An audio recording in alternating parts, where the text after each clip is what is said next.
یہ بات یاد رکھیں کہ عاشورہ کے دن حدیث میں آتا ہے کہ دسترخوان کو وسیع کرو، یہ ایک روایت ہے.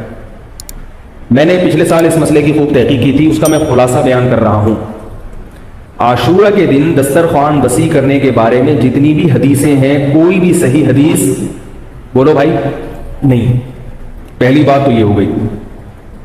دوسری بات یہ، اگرچہ صحیح حدیث نہیں ہے مگر کثرت طرق کی وجہ سے سندیں بہت ہیں، روایتیں بہت ہیں، تو جب ضعیف حدیث کی سندیں زیادہ ہوتی ہیں تو وہ درجہ حسن کو پہنچ جاتی ہے، قابل قبول بن جاتی ہے. تو اس بنیاد پر عاشورہ کے دسترخوان وسیع کرنا، لوگ دیکھا ہوگا نا عاشورہ میں اپنے گھر والوں کو بہت کھلا رہے ہوتے، تو اس کے بارے میں علماء کی دو رائے بن گئی ہیں. بعض علماء یہ کہتے ہیں کہ چونکہ حدیثیں ضعیف ہیں لہذا عاشورہ کے دن دسترخوان وسیع کرنا بدعت عمل ہے، جائز عمل نہیں ہے، اس کی کوئی فضیلت نہیں ہے. یہ عرب کے بعض علماء کا یہ مذہب ہے. ہمارے جو بر صغیر کے زیادہ تر علماء جن میں حضرت مفتی محمد تقی عثمانی صاحب دامت برکاتہم بھی ہے، جن کا علم ساری دنیا میں مسلم ہے، ہم ان کی خاک کے برابر بھی نہیں ہیں، ان کی رائے یہ ہے کہ علم حدیث کا اصول ہے کہ کثرت طرق کی وجہ سے یہ حدیثیں حسن کے درجے کو پہنچ گئی ہیں، لہذا عاشورہ کے دن کھانا کھلانا افضل عمل ہے. اور اصولی لحاظ سے ان کی یہ دلیل بہت مضبوط ہے، کیونکہ بہرحال ایک محدثین کا لگا بندہ اصول ہے کہ کثرت طرق کی وجہ سے ضعیف حدیث کیا ہو جائے گی. بھئی یہ کمزور آدمی آپ کو ایک بات آگے بیان کرتا ہے، دوسرا بھی بیان کرتا ہے مگر وہ بھی ہے کمزور، مگر تیسرا بھی، تو اب وہ تینوں مل کے ان کی بات میں جان آ جاتی ہے نا. آئی بات سمجھ میں؟ اب لیکن بعض حضرات اس کے بھی خلاف ہیں. میرا جو اپنا، میں بہت نالائق ہوں، مجھے عجیب سا لگتا ہے میں علماء کے بارے میں یہ کہوں کہ میری رائے ہے، میری کوئی اوقات نہیں، لیکن اب لوگ بیٹھے ہوئے ہیں سننے کے لیے.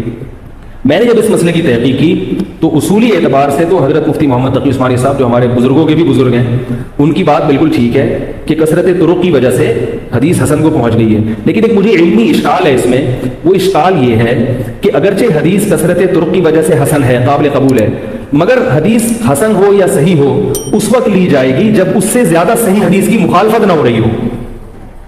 بات آ رہی ہے سمجھ؟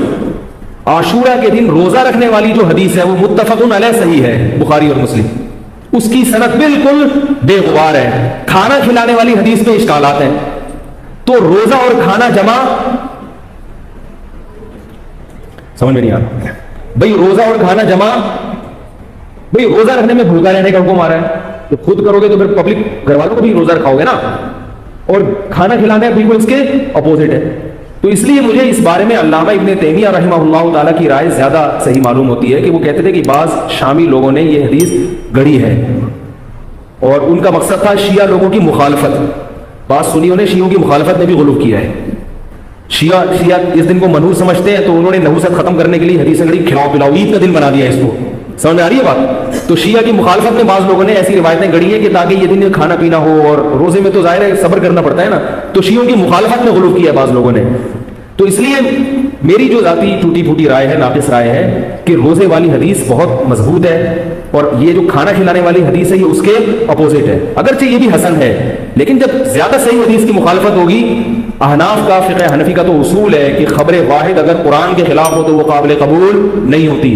خبر واحد چاہے بخاری کی ہو، اگر حدیث متواتر کے خلاف ہوگی تو بھی قابل قبول نہیں ہوگی، چونکہ جب زیادہ طاقتور چیز آ جائے گی تو اس سے جو کمزور چیز ہوگی اس کو ترک کر دیا جائے گا. اب ایک آخری بات میں کہ بعض علماء اس کا جواب دیتے ہیں کہ بھائی عاشورہ کے دن روزہ بھی رکھ سکتے ہیں اور افطاری میں دسترخوان وسیع بھی کر سکتے ہیں، تو یہ حدیثیں جمع ہو سکتی.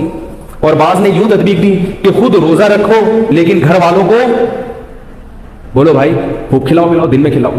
تو میری نظر میں یہ دونوں تعویلات بعید ہیں. بعید اس لیے ہیں کہ خود روزہ رکھو گے تو ظاہر ہے اصول یہ ہے کہ جب یہ دن روزے کا ہے اور نبی نے اس کی بہت بڑی فضیلت بیان کی کہ پچھلے 1 سال کے روزوں کا کفارہ ہے، تو عقل یہ کہتی ہے کہ اس نیکی میں اپنے گھر والوں کو اپنے ساتھ شریک. جیسے میں نے بتایا نا کہ بھائی میں نے بچوں کو بھی کہا رکھو روزہ، گھر والوں کو بھی کہا، تو بھائی خود رکھو تو ان کو بھی تو عبادت کی طرف، یہ فضیلت صرف میرے لیے تھوڑی ہے، تو ان کے لیے بھی ہے نا. تو جب آپ کھلائیں گے تو روزہ تو نہیں. اور یہ جو رہا مسئلہ کہ افطاری میں پبلک کو افطاری میں دسترخوان وسیع کریں، یہ 2 وجہ سے دل کو لگتی نہیں ہے یہ تعویل. ایک تو یہ کہ افطاری میں تو ویسے ہی دسترخوان وسیع کرنے کا دل چاہتا ہے. بچوں نے روزہ رکھا ہوا، آپ نے رکھا تو یار سموسے پکوڑے تو ہونے چاہیے نا. افطاری تو ایسی چیز ہے کہ اگر جیب میں گنجائش ہے تو چاہے عاشورہ کا دن نہ بھی ہو ویسے بھی دسترخوان وسیع کرنا چاہیے، اور گنجائش نہیں ہے تو عاشورہ کا دن ہو تو بھی نہیں کرنا چاہیے. گنجائش نہیں ہے تو کہاں سے کرے گا دسترخوان. دوسرا یہ کہ عاشورہ کا دن مغرب کی نماز کے بعد تبدیل ہو جاتا ہے. وہ عاشورہ بھائی جب افطاری کا ٹائم آیا، سحری کا ٹائم تھا، تو اس میں وہ عاشورہ کے دن سے جو لفظ متبادر ہوتا ہے نا، وہ تو دن متبادر ہوتا ہے، وہ ابھی شروع نہیں ہوا ہے، وہ تو صبح صادق کے بعد شروع ہوگا. تو سحری میں دسترخوان وسیع بھی نہیں ہو سکتا، یعنی حدیث کے ظاہر کے خلاف ہی. اور غروب آفتاب کے بعد اگر آپ دسترخوان وسیع کریں گے تو وہ عاشورہ کا دن ختم ہو چکا ہے. بعض لوگوں نے اس تعویل کا یہ جواب دیا کہ یہاں رات دن کے تابع ہے، لیکن یہ تعویل در تعویل تعویل در تعویل کرنے کی پھر بات مزے کی نہیں رہتی. مجھے مزہ نہیں آ رہا، باسخوار ہے، تو مان لیے اختلافی مسئلہ ہے. تو اس لیے مجھے جو زیادہ صحیح بات لگتی ہے کہ جب ایک مستند بے غبار روایت موجود ہے روزہ رکھنے کی، تو اسی کو فوکس کرنا چاہیے. اور یہ روایت اس کے بالکل مجھے لگتا ہے کہ اپوزٹ ہے. تو میری رائے یہ ہے کہ دسترخوان وسیع نہیں کرنا چاہیے.